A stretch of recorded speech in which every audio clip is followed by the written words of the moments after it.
Hi everyone, welcome back to my channel. Today I'm going to be doing the mid-year freakout tag, which is just kind of like a check-in on like your mid-year reading because it's like halfway through the year now. It's just a nice way of doing like wrapping up without wrapping up, if you know what I mean. So I feel like there's lots of different variations of the tag just around online. So I kind of just took the questions that I like and got rid of ones that I don't really apply to me, or I don't really have anything to say about them. So I've kind of made my own little amended one, but I'll leave like links to all of their like the original creators and other people's ones. So the first question is, how is your reading going so far? I thought the best way to explain this is by saying that I'm 6 books behind on my Goodreads reading challenge, which is 52 books. And I feel like there's multiple reasons for this. First, I haven't been reading as much because I've got a gaming PC, so I've been gaming more than reading, and that PC costs a lot, so I really need to make my money's worth of it. And also, I just have been reading, I feel like I've been reading longer books, so they kind of take up more time, although I have read 6 mangas, so they 6 of these books are mangas. So far I've read 19 books, and that puts me at 6 books behind on my Goodreads reading challenge. But I've been reading a lot more this month,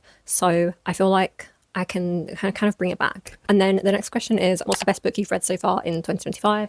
And to me, this is Bat Eater by Kylie Lee Baker. This is a horror that kind of has commentary on like racism and how East Asian people were treated during COVID. So Bat Eater is like basically a racial slur that's been used against East Asian people during the pandemic because there was some kind of like, there was a report of something where someone ate a bat and then somehow that caused COVID. It was a bunch of like misinformation, I think, and it was kind of used as a slur against East Asian people because COVID was first reported in China. So this follows our main character Cora, and at the beginning of the book she witnesses her sister's murder, which kind of traumatizes her a little bit. It's set during the pandemic and she's a crime scene cleaner, and it follows her as she starts to notice different things happening and different paranormal things happening. I don't want to spoil it too much because I didn't know too much about what happens in this, other than it's a horror and it's very graphic. Like it's the descriptions of like the murder, description of like the crime scenes, and like the gore is like very visceral. So like if you don't like those things, you won't like this. But I thought it was really well done, and I liked the way that it kind of blended those horror and like this horror kind of like paranormally elements with the kind of like social commentary and this story of following Cora as she starts to uncover things and kind of looks into her sister's death a bit. I really liked all the characters in this as well. So we follow like Cora and her like her 2 colleagues, and I really felt like attached to the characters. I thought it was really well done, and it just like it all worked so well together. The different kind of like backstories, and it all just worked really well. Like I feel like I was just like on the edge of my seat reading this, trying to find out what was happening and like what's real, what's happening, just everything. And the next question is the best sequel that I read in 2025, which I'm going with Emily Wilde's Map of the Other Lands, which I read fairly recently, and it's a sequel to Emily Wilde's Encyclopedia of Fairies. I just love this series. It's a cozy fantasy. It follows Emily and Wendell on a new adventure, just going on these different adventures, trying to solve a mystery that's come up, and kind of in like there's a quest that Emily has to go on by herself, and I just love the like little back and forth. It's quite subtle between Emily and Wendell, like the romance, like it's not an overly romance, but I just love like reading between the lines about the things they do say and they don't say. And like Emily is like, you have to understand that Emily is like a little bit in denial about her feelings for Wendell, but she's quite subtle about it. Like I just love Emily and Wendell. I loved following them in this little subtle romance. I love the kind of mystery. I love the little rescue mission that they have to go on, and I love all the little side characters that you have. And there's a little throwback from the first book, meeting characters that we've met before, and the stakes aren't like super high, but I do feel like there's still a certain amount of like, oh my god, what's going to happen, or how they're going to get themselves out of this situation. It's kind of like they've got themselves into these different situations, and you're kind of like, how are they going to get out of this? Like it's tense, but you kind of also know it's not too tense. Like, you know, it's not like stressful tense. It's just like, oh god, what's going to happen now? I didn't really see the storyline coming, and I enjoyed reading it and their adventures, and I can't wait to read the 3rd book, which I think is the last. So I'm kind of sad about that. The next question is, what's a new release that you haven't read but you want to? And for this, I'm going to say Cursebound by Sarah L. Arifi. It came out in February, and I haven't got around to reading it yet, or have I? I might be reading it at the moment. So this is like the only other than new releases that haven't come out yet, this is the only new release that I wanted to read that I haven't read yet. So I'm quite on track with that. Like I'm doing good reading my new releases for this year because I'm really excited about them. So when they pop up on my at my library, I just kind of like take them out. But yes, I've started this because I was really in the mood to just like for this kind of fantasy. It's kind of like this world where there's elves and there's fae, and they kind of live in these different worlds. The main character, Yiren, is kind of exiled from the elven world, and she goes out into the wilds and stumbles upon the Fae world. And according to the elves, they don't realize that the Faes still exist. And then she's followed by her sister to this Fae world, and they kind of are trying to uncover why the Fae are stuck in this world. I also love how diverse this world is and how openly queer everyone is in the novel as well. And then the next one is what's my most anticipated new release for the second half of the year, and that is Catabasis by R.F. Kuang. I'm such a big fan of R.F. Kuang, everything she does. I've read her Poppy War trilogy, I've read her entire backlog, and I love all of them. I've pretty much given everything 5 stars, so I believe it's kind of a dark academia about some students who are going to hell, traveling to hell, which I don't know too much about it. Like, I haven't read too much about it in the plot. I just know that R.F. Kuang's an auto-buy author for me, so I'm going to read this when it comes out, and I can't wait. I think it comes out in August, so I'm excited for that. And then the next question is, what's the worst book I've read in 2025? And for this, I'm going to say it's actually The Way of Shadows, which I read for reading the oldest books on my bookshelf video that I did. I just found it quite boring. Like, it was so long, and some parts of it were just so boring to get through. Like, and there was just small bits where I felt like, oh, I've been pulled in again. I'm like compelled to read more, like small plot points where I'd get like my interest would be piqued again, but there was only like 20 pages per every 100 page I read that was interesting. So yeah, there wasn't one for me. And for my biggest disappointment of the year, I'm gonna say Part of Your World by Abby Jimenez, because I read this from my reading romance video, and I love Abby Jimenez's writing style. I love the way that she kind of like looks at the characters, and then it's not just about the romance, it also deals with like different parts of their own lives, and it kind of blends all those things to make it very well rounded. But I just didn't enjoy the romance. I didn't enjoy the way it was written. I thought that I was going to love it because of the way it was written, but then just the romance didn't work. I didn't like the characters and the way they acted. They just got on my nerves.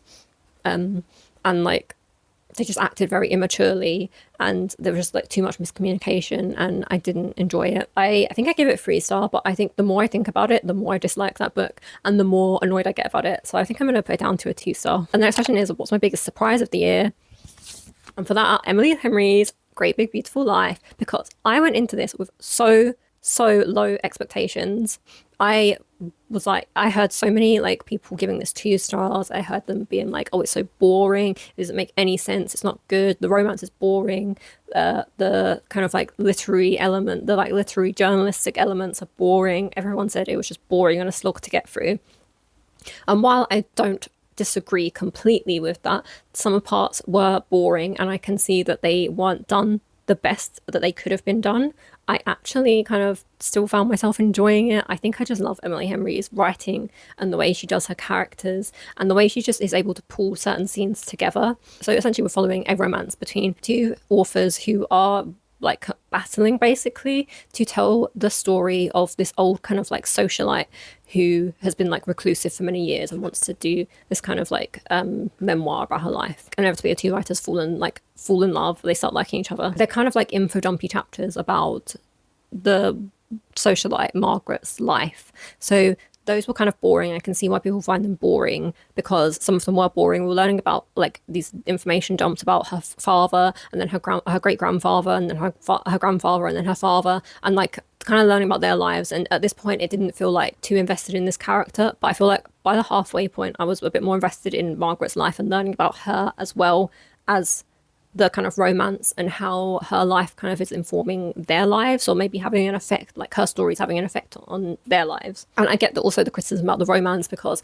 I like the romance in terms of like the kind of like yearning for each other and wanting, like being attracted to each other, but not being able to, and not wanting to ruin the kind of like professional relationship they have. I thought that was really good, like, but it was also just a bit too much. But like the like love and the more fleshed outness of it, like it wasn't the best. It wasn't the best. So I kind of see why people gave it a low stars, but I still enjoyed reading it. Like I gave it a 3 stars. I liked it, but it wasn't a perfect book. The next one is, who is a new favorite author of yours? And I'm gonna say Kylie Baker, because I was so gripped by that novel. I was so invested in it, and I really just loved reading it. I loved her writing style and just how she blended everything together in that book. So I'm gonna say Kylie Baker, but like I'm interested in reading some more of her books.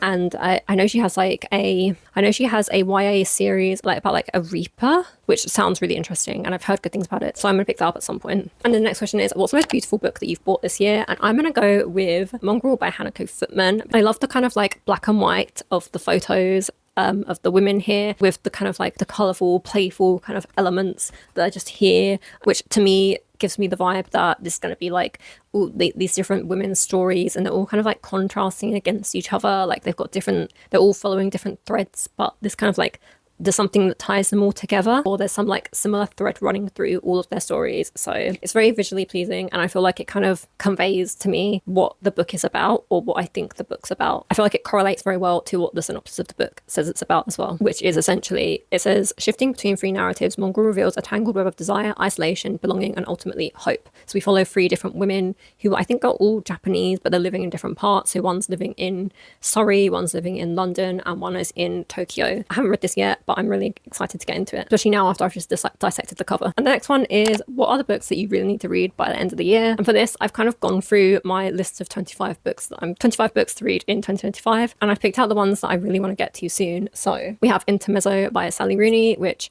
I mean, I feel like everyone knows who Sally Rooney is. This follows two brothers who are grieving. I have Kim Ji-young, born 1982, which is kind of, I think it's similar in vibe to 1982 by George Orwell. I'm going into this one completely blind. I just know that people really love it, and it's kind of like a kind of like feminist literary piece of work. And then I have Hellbent by Leigh Bardugo. This is a dark academia in the Alex Stern series. I feel like I could just read this in the autumn because it gives autumn vibes. It's dark academia and it's a duology, so in the Alex Stern series, so I can just finish it and that duology will be completed. This is Blood Over Brighthaven by M.L. Wang, and I hear so many good things about this. I've heard so many good things about the author, and it's a kind of high fantasy following a woman who wants to be the first kind of the wizard in this school. I believe it has lots of social commentaries, and also like very complex social commentaries about how the main character isn't always right, and it's quite like complex, and there's lots of depth and nuance to it. I'm so excited to see this book blend those two things that I really like, which is like fantasy and social commentary.